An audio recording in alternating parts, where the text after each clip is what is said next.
তার এইচএসসি পরীক্ষার পরে সে আমার আলাদা নিয়ে থাকবে, কিছুদিন তাদের বাসায় থাকতে। আমার ধর্ম আমি পালন করব, সে তার ধর্ম পালন করবে। গাজীপুর মহানগরের পুবাইলে নিজের হিন্দু ধর্ম গোপন করে প্রেমের ফাঁদে ফেলে এক মুসলিম নারীকে রেপ করেছেন ঋত্বিক সাহা নামে এক হিন্দু যুবক। সম্প্রতি ভুক্তভোগী মুসলিম নারীর দায়ের করা মামলায় 24 ঘন্টার মধ্যে ঋত্বিক সাহাকে গ্রেফতার করেছে পুবাইল থানা পুলিশ।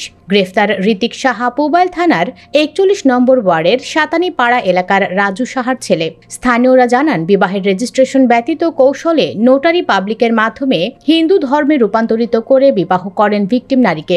বাংলাদেশের প্রচলিত আইনে এই বিবাহ সম্পন্ন হয়নি, যদিও ঋত্বিক সাহার হিন্দু ধর্ম থেকে ইসলাম ধর্ম গ্রহণ করে তাকে বিবাহের কথা ছিল। অন্যদিকে রেজিস্ট্রেশন ব্যতীত নোটারি পাবলিকের মাধ্যমে হিন্দু ধর্মে রূপান্তরিত করে ভুয়া বিবাহ করে দিনের পর দিন ভোগ করেছেন ওই নারীকে। এটি অত্যন্ত গর্হিত ও নিন্দনীয় অপরাধ করেছেন ঋত্বিক, যা মুসলমানদের ধর্মীয় অনুভূতিতে আঘাত এনেছে। বর্তমানে ওই নারী 2 মাসের অন্তঃসত্ত্বাও। মামলা সূত্রে জানা যায়, গত 1.5 বছর পূর্বে ভিকটিম নারী মানিকগঞ্জে তার নিজ এলাকায় বান্ধবীর বিবাহ অনুষ্ঠানে আসামি ঋত্বিক সাহার সঙ্গে পরিচয় হয়। পরিচয়ের সুবাদে সামাজিক যোগাযোগ মাধ্যমে মেসেঞ্জারে উভয়ের মধ্যে মেসেজ আদান প্রদান হয়। এক পর্যায়ে আসামি হিন্দু ধর্মের অনুসারী হওয়া সত্ত্বেও ধর্ম পরিচয় গোপন রেখে প্রেমের সম্পর্ক গড়ে তোলেন। পরে ধর্ম পরিচয় জানতে পেরে যোগাযোগ বন্ধ করে দেন ওই নারী।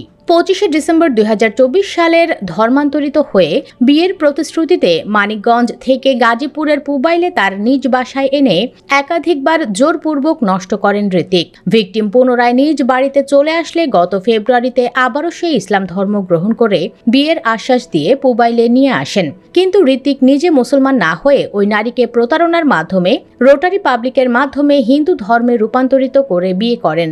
এতে ওই নারী অন্তঃসত্ত্বা হয়ে পড়লে আবারও বাপের বাড়ি চলে যায়। পরে গত সোমবার প্রতারক ঋত্বিকের বিরুদ্ধে পুবাইল থানায় মামলা দায়ের করলে পুলিশ তাকে গ্রেফতার করে গাজীপুর কারাগারে পাঠায়। এ বিষয়ে জানতে চাইলে পুবাইল থানার ওসি শেখ আমিরুল ইসলাম জানান, অভিযুক্ত আসামি ঋত্বিক সাহাকে গ্রেফতার করে আদালতের মাধ্যমে কারাগারে পাঠানো হয়েছে।